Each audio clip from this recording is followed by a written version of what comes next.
Fala galera, meu nome é Otacílio Maia e eu estou começando aqui um projeto novo chamado Over the Air. A ideia do Over the Air é trazer em cada episódio um tema novo da área de engenharia de software, da área de TI, para que a gente possa discutir sobre ele, se aprofundar em conceitos e trazer curiosidades acerca desse tema. O primeiro tema que eu quero trazer aqui é sobre Git. Git, para quem me conhece, é uma coisa que eu curto tanto que eu tenho tatuado na pele. Isso não é metáfora, eu realmente tenho uma tatuagem escrita Git commit "-m first tattoo. Ou seja, eu versionei a minha primeira tatuagem. E uma coisa que é muito comum em quem está começando na área de tecnologia, quem ouve falar de Git pela primeira vez, é que essa palavra, Git, vem acompanhada de uma outra palavrinha, que é o GitHub. E as pessoas acabam confundindo muito, achando que Git e GitHub é a mesma coisa, ou que Git é só uma abreviação para GitHub, quando na verdade não é. São duas tecnologias que têm a ver, estão ali no mesmo universo, mas têm propósitos completamente diferentes. Fica aqui até o final, que eu prometo que até lá você vai entender muito bem o que é Git e o que é GitHub. Então vamos começar aqui entendendo a história do Git, como é que isso surgiu. O Git veio lá do Linus Torvalds, que é o mesmo cara que começou o projeto do Linux. O Linux é um dos sistemas operacionais mais amados pela comunidade de TI, por ser totalmente open source e permitir com que qualquer pessoa não só veja o código-fonte, mas possa trabalhar naquele código-fonte também. E aí um dos problemas que se estava tendo justamente pelo fato do Linux ser open source é que acabou virando uma dor de cabeça muito grande para o Torvalds versionar isso. E o que danado é esse versionar, já que a gente está falando sobre o Git ele ser, é como as pessoas ouvirem, um sistema de versionamento ou um sistema de versionamento de controle. O que danado é esse versionamento que todo mundo fala? Quando a gente está falando de software, quando a gente está falando de um código que vai ser escrito, a gente está falando de algo que é vivo e que normalmente está em constante evolução. Ninguém desenvolve um software e deixa ele paradão lá para sempre. Software normalmente sempre está recebendo novas features, correções de bugs, então sempre está sendo evoluído o tempo todo. E qual que é o problema da gente estar evoluindo o tempo todo? É que imagina que toda vez que eu alterei alguma coisa no código e eu quero salvar, para eu não perder a versão antiga, eu vou lá e crio um arquivo novo no meu computador. Por exemplo, eu tinha a versão lá 1, aí eu vou e salvo agora, sei lá, crio uma feature nova, versão 2. E aí, beleza. Outra pessoa vai lá, desenvolve um negócio novo, versão 3. Alguém vai lá, corrige um bug, versão 4. E assim vai fazendo e salvando sempre arquivos novos no computador. Chega uma hora que, assim, não tem HD que aguente, né? Não tem pasta no seu computador que vai caber tanto arquivo. Afinal, quando a gente está falando de software grande, é comum a gente ter 3, 4, 5, 6, 7 versões ou saves novos todos os dias, às vezes todas as horas acontecendo. Então isso seria completamente inviável. É aí que entram os sistemas de versionamento de código. O sistema de versionamento de código permite com que a gente salve cada uma dessas versãozinhas sem precisar ficar gerando normalmente arquivos novos lá na pasta com as versões completas. E isso é importante porque, por exemplo, imagina que você acabou de lançar uma versão e aí descobre uma vulnerabilidade de segurança no seu sistema, no seu software. Se você tiver versionado, você consegue imediatamente voltar para uma versão antiga e disponibilizar para os seus clientes sem aquela vulnerabilidade ou quando ela foi inserida. Por isso que é muito importante a gente ter esse tracking das versões do código. E aí isso era um pesadelo na época do Linux, porque não existiam muitos sistemas de versionamento muito bons, e o Linux foi um dos primeiros projetos open source assim a gerar realmente uma comunidade muito grande internacional contribuindo. Então todos os dias chegavam pedaços lá de código para o Linus Torvalds através do e-mail e ele tinha aquele trabalhão lá todo de ficar juntando essa coisa. Isso era uma dor de cabeça muito grande para os sistemas que tinham na época. Foi daí que ele parou um pouquinho durante o desenvolvimento do Linux e falou, pô, eu preciso resolver esse problema. O que a gente está usando hoje não está funcionando. Eles inclusive usavam um sistema proprietário na época. Ele falou, não, vamos dar um pause aqui e vou tentar criar um troço novo. E foi aí que ele começou o projeto do Git, que também é open source. E qual que foi a grande sacada do Git? Eu acho que se eu pudesse dizer três benefícios, assim, três pilares que fizeram o Git ser o que ele é hoje. Eu diria que são os branches, que a gente vai ver o que é, o fato de ele ser um sistema distribuído e de ele ser muito otimizado por salvar apenas as mudanças. Vamos entrar em cada um desses pilares agora. Que danados são esses branches? O Git trouxe uma parada muito nova para a época, que é permitir você ramificar o versionamento do seu código. Como é que isso funciona? Num repositório de Git, é comum que a gente tenha um ramo principal, a qual a gente chama de master, e é nesse ramo que a gente vai ter o nosso código que está funcionando. Aquele código que normalmente a gente disponibiliza para o cliente. Mas a gente sabe que quando a gente está desenvolvendo software, nem sempre quando a gente vai versionar ou salvar uma versão, aquela versão é final, ou aquela versão está pronta. Às vezes a gente ainda está desenvolvendo, ainda está experimentando coisas, e isso atrapalhava muito nessa parte de versionamento, você tem uma linha única, um versionamento linear do seu código. E aí Git insere algo novo. Git agora permite você ramificar esse código como que se você criasse uma realidade paralela, ou uma linha do tempo paralela, na qual agora você pode ter a sua linha do tempo principal, a linha do tempo do master, onde você só tem código estável e funcionando, mas você pode criar um ponto ali de linha de tempo paralela, onde ali você pode começar a desenvolver, e não necessariamente o código que vai estar ali vai ser um código estável, ainda vai ser um código em desenvolvimento.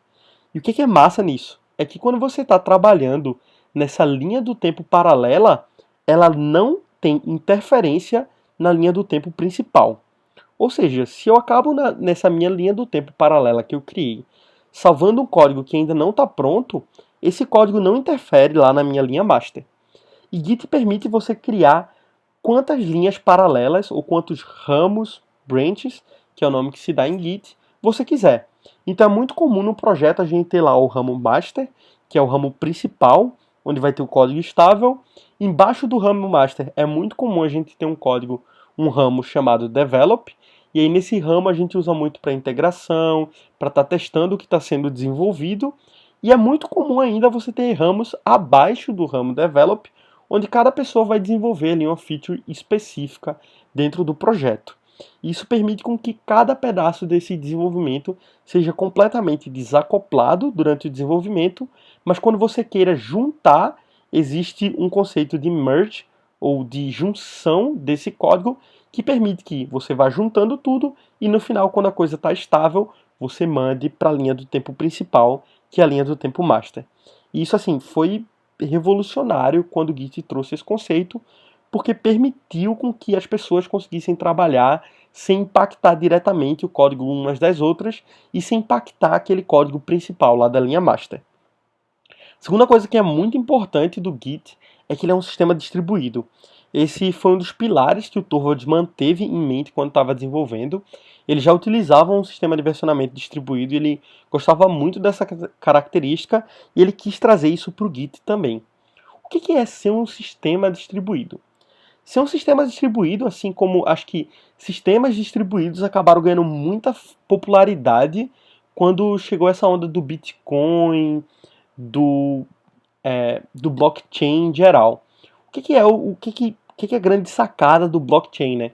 É que o banco de dados daquele sistema, ele não fica só em um computador, ele não fica só em um servidor. Na verdade, todo mundo que está ali operando o blockchain pode hospedar uma instância desse banco de dados. Então a gente tem esse sistema, ou seja, esse banco de dados espalhado por vários nós e vários computadores da rede. O que isso quer dizer que, sei lá, se desse algum problema aí de bomba atômica que destruiu metade do planeta, se um computador que tinha essa instância do sistema sobreviveu, todo mundo consegue replicar aquilo ali e recuperar o sistema. E assim funciona com o Git também. Se você tem um repositório de Git no seu computador, na verdade você tem um servidor de Git ali. Você tem uma instância desse sistema completamente funcional rodando na sua máquina. Então, na verdade, a grande sacada do Git é que o servidor principal de Git, ou o servidor de Git, não rodava só na máquina do Torvalds, mas na verdade ela ficaria em cada computador que tivesse um repositório Git ali. E isso é fantástico, assim, quando a gente fala de open source, porque ninguém detém, de fato, o servidor principal daquela coisa. E por fim, é que Git é muito otimizado. E uma das grandes sacadas que Git tem para versionar código é que a gente não precisa salvar o arquivo inteiro a cada mudança. Toda vez que eu gero uma versão nova, a única coisa que eu preciso salvar de fato é o que foi modificado. Então, se eu tenho a versão A, e aí eu escrevo, por exemplo, digamos que eu acabei de criar um arquivo aqui chamado meu nome é Otacílio. E aí, beleza, salvei esse arquivo. Ele vai lá gerar o arquivo no sistema de Git e vai salvar ele completão lá. E aí depois eu escrevo ali embaixo. E eu gosto de falar de Git. Em vez de ele salvar o arquivo com meu nome é Otacílio e eu gosto de falar de Git, ele só precisa salvar a referência para como o arquivo era antes e dizer que eu adicionei embaixo eu gosto de falar de Git. E é muito mais leve você salvar uma referência para o arquivo anterior e eu gosto de falar de Git, ou seja, as alterações que entraram nesse commit. Então, em vez de você ter todo o código sendo salvo repetido várias vezes, você só vai ter as alterações entre cada uma dessas versões de código. E isso permite com que você volte para a versão muito anterior, porque é só você ir aplicando as alterações ao contrário, ou seja, desaplicando em uma lista encadeada. Quem já pagou algoritmos sabe, uma lista encadeada é cada nó aponta para o próximo. Ou seja, se eu quero voltar 6 commits atrás, é só eu desaplicar o que veio no último commit, depois no commit anterior, depois no commit anterior, depois no commit anterior, e eu volto exatamente como era o arquivo antes, sem precisar saber como ele era completamente antes. Eu só sei como é o arquivo agora e quais foram as alterações que eu tive até aquele arquivo anterior. E eu consigo chegar nele. Essa é uma das coisas assim mais fantásticas de Git. E aí, beleza, a gente falou sobre Git, que é esse sistema de versionamento que é distribuído, que permite criar ramos e que é otimizado salvando somente as alterações, mas a gente ainda não chegou no outro assunto, que é o que danado é esse GitHub. O GitHub é uma empresa que teve essa cara de permitir com que, eu falei, né, cada servidor de Git ele é totalmente distribuído, ou seja, cada pessoa que tem um repositório de Git na sua máquina, ele tem um servidor de Git completo. E como é que funcionava isso antes? Antes do GitHub, por exemplo, o que o Torvalds fazia? Ele ia lá no sistema operacional dele e ele abria uma porta, por exemplo, e dizia, galera, esse aqui é o meu servidor de Git. Se vocês quiserem mandar alterações para mim, vocês podem fazer o conceito que a gente chama de push dentro de Git, ou seja, vocês podem empurrar esse código para o meu servidor Git a partir do servidor Git de vocês, a partir da instância que vocês têm nas suas máquinas. E beleza, esse aqui é o meu servidor, vocês podem compartilhar os servidores de vocês. E acontecia que cada pessoa ia hosteando ali o seu servidor no seu computador. Mas não existia um lugar assim, onde você pudesse procurar vários repositórios Git num lugar só, onde você pudesse meio que centralizar um pouco e ter tudo num lugar só, todos esses servidores num lugar só. E a primeira sacada do GitHub foi isso, foi, poxa, por que a gente não disponibiliza um serviço onde as pessoas vão poder hospedar servidores Git em cloud? Ou seja, em vez de eu disponibilizar só uma porta na minha máquina, não, eu posso subir também uma instância desse meu servidor online e dizer para as pessoas, olha, eu tenho uma instância do meu repositório de Git aqui nessa URL, em github.com barra o nome do meu projeto, por exemplo. E aí essa foi a sacada do GitHub, trazer essa coisa de hospedar repositórios Git como um serviço em nuvem, um serviço online. E aí muita gente começou a utilizar e basicamente o GitHub virou conhecido como a casa do open source, porque todo projeto assim muito relevante, muito grande estava lá. Então, se você quisesse ver o código-fonte do Linux, você encontra no GitHub. Se você quiser ver o código-fonte do JavaScript de vários projetos open source, você só precisa pesquisar lá. Eu quero ver como é que aqui o código-fonte do React Native. Você pesquisa lá, React Native, e você encontra o repositório online do GitHub. Uma outra sacada do GitHub nessa pegada de trazer serviços foi transformar ele não só em um lugar onde você pode hospedar esses repositórios online, mas também numa espécie de rede social de desenvolvedores. Então lá no GitHub você consegue seguir as pessoas e acompanhar os projetos que elas estão desenvolvendo naquele momento. eu uso muito para seguir pessoas que eu tenho como referência na área de tecnologia, e sempre que elas começam alguma coisa nova, eu já vou vendo lá o que elas estão fazendo, vendo se eu posso contribuir ou se é interessante de utilizar. E é muito bom você utilizar o GitHub como uma ferramenta de fato, até para descobrir novas tecnologias e coisas que vão surgindo aí. Se você quiser me seguir no GitHub, meu usuário do GitHub é Otacílio N de navio. Então, @OtacílioN no GitHub você me acha. Você pode lá dar um follow e você pode ver tudo que eu estou fazendo, tudo que eu estou desenvolvendo lá, que seja público dentro do GitHub. Então deu para sacar essa diferença, né? O Git é a ferramenta de fato que versiona esse código, que é poderosa a nível de ferramental, e o GitHub é um serviço que permite com que a gente possa compartilhar código online, utilizando a nuvem, e permite também ser uma rede social de desenvolvimento. Beleza? Vamos agora trazer um pouco mais de conceitos de Git aqui, que é importante a gente entender como é que ele funciona e como é que ele versiona lá dentro. Primeira coisa que é bom ter em mente, você lembra que eu falei antes, né, que o Git, toda vez que você cria uma nova versão, ele salva somente as alterações. Mas você deve estar se perguntando agora nesse momento, pô, mas onde é que ele salva? Ele tem que salvar em algum lugar dentro do meu computador, certo? E aí que vem o segredo. Toda vez que você tem uma pasta lá, que é um repositório Git, você tem dentro desse folder, onde está o seu código que está sendo versionado, uma pasta oculta chamada .git. E dentro dessa pasta oculta é que o Git vai cuidar de toda a estrutura de dados que ele vai ter. Você vai achar lá dentro uma área onde vai ter os hashes de cada commit. E aí o que é danado esse hash? Toda vez que você quer salvar uma versão nova em Git, ou você quer fazer um checkpoint, você vai precisar gerar um commit. Esse commit, ele vai ter uma coisa que a gente chama de hash. Ou seja, ele vai ter um monte de letrinhas que fazem aquele commit ser único. Ou seja, cada commit vai ter um hash que é só dele. Esse hash referencia o commit e mais nenhum outro commit vai ter um hash igual àquele hash que foi gerado.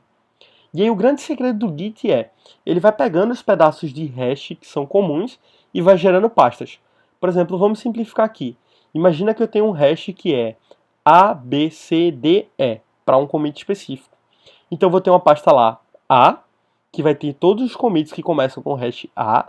Depois eu vou ter uma pasta dentro de A, chamada, por exemplo, A e B. E aí dentro de B eu tenho todos os hashes que começaram com A, B, e assim vai. Dentro de B eu posso ter uma pasta chamada C, e aí por cada pastinha dessa que ele vai navegando, ele vai montando os pedaços do hash até chegar no arquivo que de fato está lá o meu commit, que de fato está versionado somente essa modificação. Uma coisa que é importante de entender também quando a gente fala de Git é como é que é esse processo para você versionar. Quem já mexeu com Git percebeu que é muito comum você utilizar uma tríadezinha aí de comandos. O primeiro comando é o comando de gitadd, e aí o gitadd ele basicamente vai... O que danado esse gitadd faz, né? O gitadd serve para a gente dizer quais são os arquivos que eu quero versionar. E o que ele faz? O gitadd normalmente ele vem acompanhado de um nome, que pode ser o nome de um arquivo, ou é muito comum a gente também utilizar ponto ou asterisco. O que é esse ponto, o que é esse asterisco? Isso vem de expressões regulares e basicamente o ponto serve para referenciar tudo que está daquela minha pasta para baixo, ou seja, se eu estou dentro de uma pasta do meu projeto e eu quero versionar tudo que está ali, eu posso utilizar o gitadd ponto para dizer que eu quero adicionar tudo aquilo numa versão, e o asterisco é literalmente para tudo, estando na pasta, estando acima, enfim, o asterisco significa literalmente tudo. Inclusive é bom ter um pouco de cuidado ao utilizar o gitadd asterisco, porque você pode acabar adicionando mais coisas do que você queria dentro do seu repositório. Então, uma vez que você usa gitadd ponto asterisco, você está adicionando tudo, no ponto só da pasta para baixo, no asterisco é realmente tudo, e você também pode, inclusive, só escolher quais arquivos que você quer que entre naquele commit.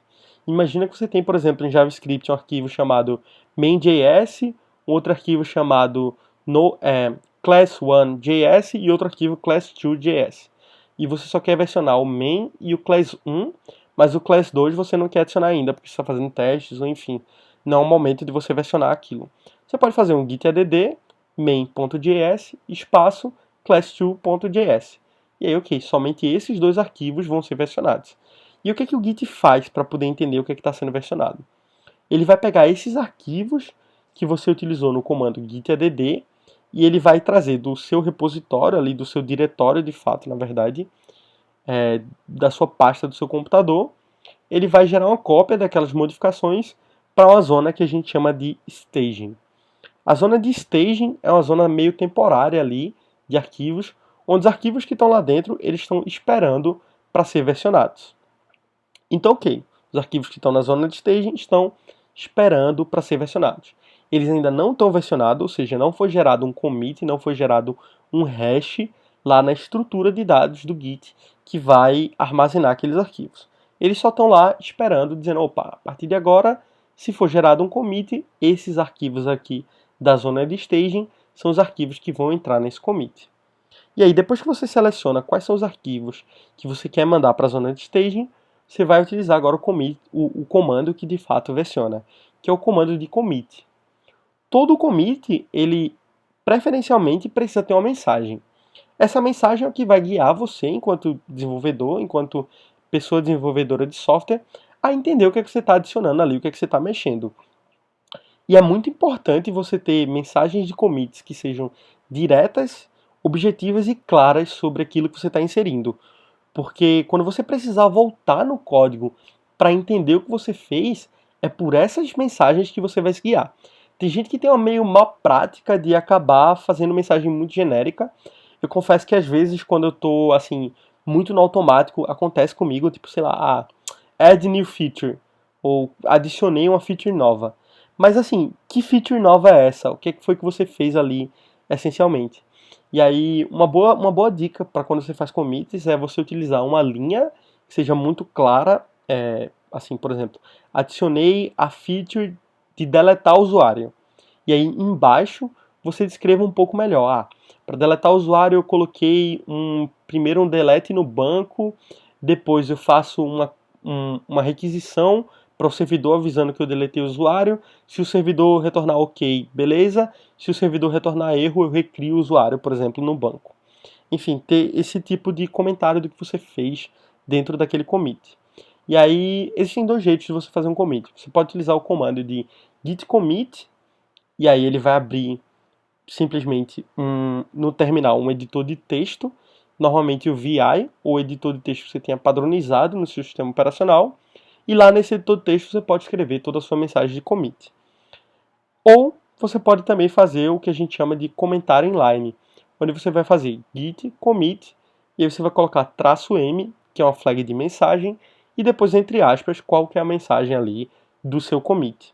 Isso funciona também, às vezes é muito mais prático você utilizar o editor inline, o commit inline. E beleza, quando você faz o commit, você pega todos aqueles arquivos que estão na área de staging, que você utilizou o comando de git add para enviar para lá, e agora você de fato versionou esses arquivos, você gerou uma hash lá naquela estrutura de dados que eu falei antes, e pronto, aquelas mudanças que você inseriu estão salvas, tem um checkpoint ali, se você precisar voltar para aquele momento no futuro, você pode voltar. Mas lembra da tríade? A gente fez um git add, um git commit, e depois é comum ter um outro comando também, que é o comando de git push. O que esse git push faz? Lembra que eu falei que é muito comum, por exemplo, utilizar um serviço como o GitHub. O GitHub ele não é único, existem outros serviços aí também, GitLab, Bitbucket, entre outros, de outras empresas. O GitHub é só o mais famoso deles, e diria que o melhor. Mas, enfim, é só um serviço, pode escolher o mais a sua escolha. E, basicamente, quando você tem, como eu falei, o sistema ele é distribuído. Então, a partir do momento que você versionou aquele software, beleza, ele está versionado no seu servidor de Git, no seu repositório de Git. Mas aquela mudança ainda não tem impacto, por exemplo, no servidor remoto que você tem configurado. Muito comum, por exemplo, o GitHub. Então, se você fez um commit e você for lá no site do GitHub procurar o seu commit ou procurar as mudanças que você fez no código, você vai perceber que essas mudanças não estão lá.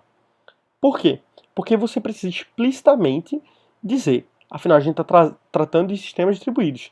Nem sempre você vai querer, por exemplo, que o seu repositório esteja em sync com o repositório remoto. Às vezes você pode optar por não. Mas você precisa explicitamente dizer quando você quer enviar as modificações do seu repositório atual para o repositório remoto. E existe um comando para fazer isso, o comando é o git push, ou seja, push de empurrar. Quando você faz um git push, ele vai pegar o branch que você está no seu repositório ali e vai empurrar para o branch correspondente remoto. Ou seja, vai pegar todas as minhas mudanças e vai mandar, por exemplo, se o meu repositório remoto for o GitHub, ele vai enviar todas as mudanças para o GitHub. E aí sim eu vou poder ver essas modificações que eu tinha feito somente na minha máquina lá no servidor do GitHub. E isso é muito importante porque, pelo menos quando eu estava começando assim com o Git, eu ficava, caramba, mas por que não apareceu lá ainda? E aí eu percebi que eu esqueci de fazer um push. Ou então, para que precisa disso? E é bom lembrar que quando o Torvalds desenvolveu Git, a internet não era uma coisa assim muito popular, nem sempre disponível o tempo todo. E por ser um sistema distribuído, o Git permite com que você trabalhe sem internet e continue versionando sem nenhum problema na sua máquina ali. E aí ele tem o comando de push para você poder decidir quando você quer enviar para o servidor, e existe o comando reverso também, que é o comando de pull, ou seja, puxar lá do servidor para a sua máquina. Então, sempre que você quer enviar, você usa o comando git push, e sempre que você quer receber ou trazer do servidor, você utiliza o comando de git pull. São esses dois comandos aí que você vai ter interação com o seu servidor remoto. Uma coisa que é muito comum também quando a gente fala de Git, assim, que acho que é a primeira coisa que é aterrorizante de verdade quando você está mexendo com Git são os famosos conflitos. Que danado é um conflito? Imagina que eu estou programando aqui e eu lá na linha 7 do meu código eu defino que a variável A recebe o valor 10.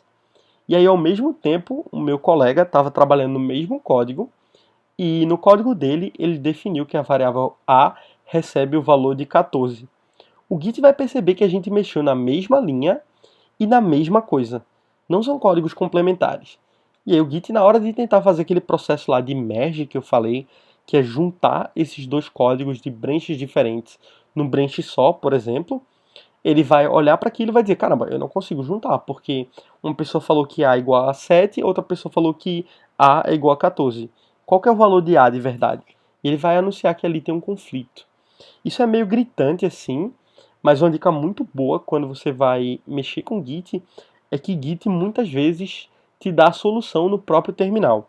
Eu sei que nem todo mundo entende inglês e aí muitas vezes vale a pena você tentar traduzir aquela informação que está lá no terminal, no Google Tradutor da vida, por exemplo, mas ler as informações que o Git te dá quando você digita os comandos no terminal é muito importante. Porque às vezes naquelas próprias soluções ele já te dá o passo a passo de como é que se resolve o problema. E em conflito é exatamente isso. O conflito, quando ele dá uma mensagem assim meio alarmante lá, mas ele te fala qual que é o arquivo que conflitou, qual que é a linha, quais que são as linhas que está rolando nesse conflito, e ele fala assim, olha, depois que você resolver esse conflito, adicione esses arquivos à zona de staging e faça um commit resolvendo esse conflito. E basicamente o que, é que o Git vai fazer? Ele vai te mostrar lá, ele vai colocar um monte de maior que, você vai ver um código, por exemplo, o meu código era esse aqui, A igual a 7, depois ele vai colocar um monte de igual, igual, igual, igual para separar, e aí o código que conflitou embaixo, A igual a 14, e um monte de menor que para encerrar. E aí basicamente o que ele está dizendo é o seguinte, olha, ou você escolhe esse código de cima, ou você escolhe esse código de baixo, ou você simplesmente faz uma coisa nova aí, mas eu preciso que você resolva esse conflito. E aí o que você pode fazer? Se você quer o código de cima, você apaga toda a parte de baixo, tirando inclusive os iguais, iguais, iguais e os maiores, maiores que foram inseridos, e deixa só a parte do código que você quer, fazendo aquela resolução do conflito. Uma vez que você resolveu o conflito, é muito simples, é só você versionar normalmente. Você vai fazer um git add naquele arquivo, mandando ele para a zona de staging, e uma vez que aquele arquivo está na zona de staging, você pode fazer um commit salvando aquele arquivo, versionando ele de verdade. Git é uma coisa assim que tem muita coisa interessante, que ele em geral, o básico ele vai te ajudar a começar, você entender muito bem como funciona um Git add, um Git commit, um Git merge, você entender comandos de pull e push, eles vão te ajudar em projetos pequenos, eles vão te ajudar a versionar, mas Git é uma ferramenta muito poderosa e você pode ir muito além em Git. Existem comandos como o Git cherry pick que podem salvar a sua vida e muita gente acaba nem conhecendo. E entre outros, por exemplo, o Git Rebase, que ajuda você a ter um fluxo de trabalho muito mais interessante. Mas que assim, Git de fato ele não é uma ferramenta que eu diria que ele é trivial ou simples.